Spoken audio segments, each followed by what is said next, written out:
All right, everybody. I hope everyone had an amazing Christmas. We're here between the holidays, New Year's and Christmas. Was asked by a bunch of people to do a shock video, how I set them up.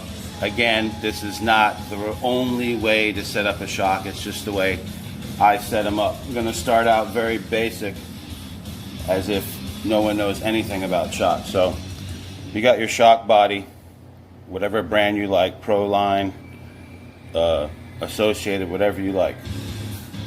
Then you got your shock shaft. These are limiters in here. You don't have to run those. Then you have your valve. Your valves come in all different sizes from different manufacturers. They all do the same thing. Some even come with blanks. You can drill your own size. Some people drill 4 holes. The reason why the holes are in there is as the shock passes up and down through the body, it bleeds through those holes in the valve, which is sealed around the cylinder. So as the shock travels up and down, depending on the thickness, how many holes, and all that. Remember, the shock itself is to control the up and down motion. The spring, only thing the spring is for is to hold the weight of the particular vehicle. That's it. So the shock holds the up and down motion, controls it. The spring holds the weight. So now we know that as this travels up and down through here, oil is just passing on either side of this valve. So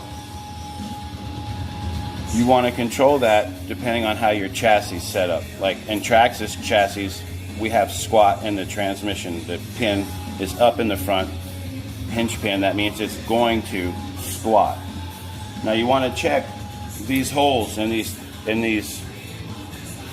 because as you get into the shock more, you're going to want to know what these sizes are. Like I know this is a 52 thousandths hole. The way I know is I get a pin gauge. These are pin gauges. You can buy them at pretty much any automotive performance center. They're for checking carburetor jets, nitrous jets, and things like that. See, I know that this is a 52 thousandths because the pin gauge set. See where I pulled it out?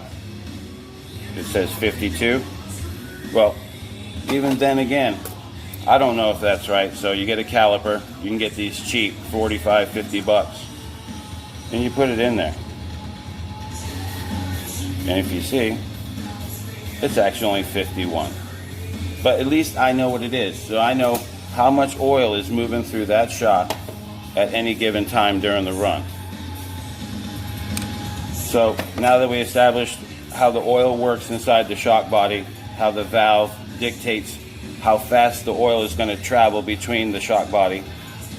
Now, you don't want a compound spring. The reason why is you first start pushing on it, it's real soft, and all of a sudden it lock binds. This is called coil bind. Once that bottom spring coil binds, this is strictly for off-road. Now you go to the heavier spring, and then whatever weight transfer you had going on, just stop.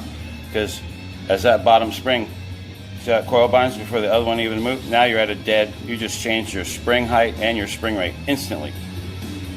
So you don't want, you want a single rate spring. And Proline sells them. They're color coded, front and rear. Every company sells them. Low C sells them. Whatever shock spring you need, they're out there to find. You just got to mess with them. Oils, I've tried them all, guys. Different weights. What I don't like about the silicate based oils is the thermal breakdown isn't there. So I use motor oils. I understand why thermal breakdown is not there in RC parts, because you're only doing heat laps and buggy racing and stuff like that, and drag racing even less. So for me in the front shocks, I use 40 weight straight oil because the front end is doing nothing. We'll get to that in a second. My rear, I use STP oil treatment. It's like molasses. Because again, I'm using the oil to control the shock up and down motion. The reason why I run rear limiters in my shocks is I don't want the rear end to extend. And I'll show you that on a chassis really quick. I'm pretty much sure. Oh, the last question. The reason why I mount my shocks upside down is, for some reason, all these companies, they have a void in the top. I'm assuming so they can get across and get to the bleeder. Get that in focus if I can. See, all of them. That's Associated. This here is a Pro line. Now this is the worst one I found because this is a plastic bladder. That's just basically another spring inside the shock. They're trying to fill the void. Again, off-road application. Here's the Pro Spec, which what I use is a big cavity. Now, if you have this like this, I don't care how many times you bleed that shock. We already know the oil is just bouncing back and forth inside the valve. You're going to have an air pocket in there, what I call a dead space. And it's not going to be noticed when the spring's on it. Therefore, you won't notice it on the car. It'll be the first little movement of the shock shaft moving in the body, because you can't bleed out that cavity. So I just decided I'll put them upside down. That way the oil is laying in there. You know, the diaphragm is going to be up in here somewhere at ride height, so it's always going to be submerged. So that's the main reason, and that in the center of gravity, why I mount my shocks upside down.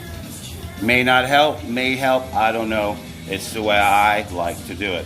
Let me show you reason why my shocks are set up the way on the chassis. I'll be right back. All right, back here with Hyde to finish up the spring deal here and shock setup. Let me show you why I have my stuff set up the way I do. Get the body off there. Okay. So remember how I said the front? To me, the front don't do nothing. As you guys know, the fastest drag cars in the country, in the world, Top Fuel, don't have any suspension whatsoever. So what I do is I limit the internal of the shock to my desired ride height. So no matter what, I have no droop. As soon as the car comes up, it comes up. Then I take the spring. I find the heaviest one I can find. If this was a lighter one, the spring perch would be all the way down here. That way, this thing ain't going down.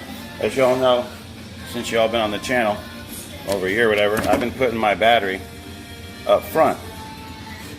That way when I hit the brakes, this thing, there's no way, the only way you're going to move that suspension is if you hit a wall. So that way, as you can see, there's no droop, only down. But see how slow it comes up? That's the only reason why I put the 40 weight oil in there.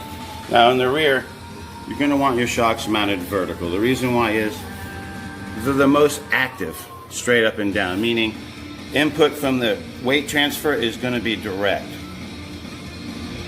When you have them at an angle, like in off-road vehicles, they do that and they mostly lean them towards the front, although like a dirt bike. It's for space savings.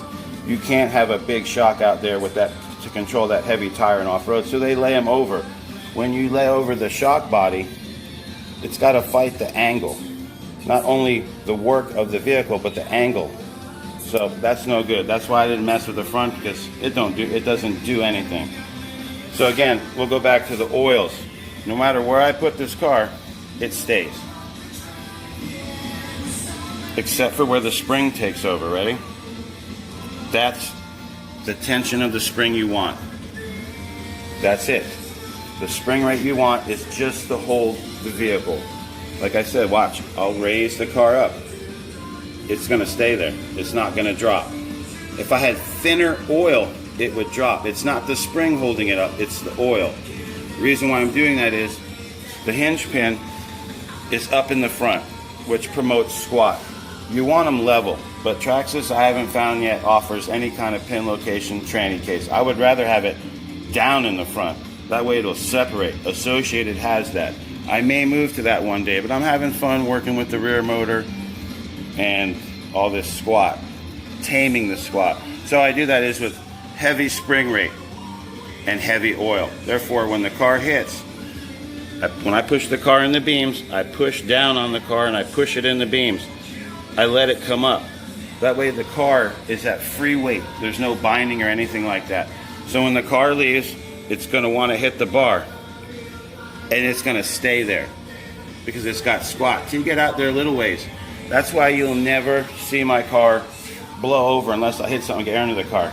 Now, the reason why I limit the rear shocks, Now you got the car down at ride height ready to launch. Say it hits the bar, right? Get that in focus. Okay, now it's got to lift the whole car. So if the shocks were able to extend, the car would be able to go way up in the air like this with the tires on the ground. But since it's not able to, there's just no way you're going to pick up all that weight with that mechanical leverage. That's what it's all about. It's mechanical leverage. It's all it is. Drag racing is all about leverage, weight bias, and power management. I hope this helps some people. I know all of you know this stuff, some of you. So hopefully that helped the people that are learning.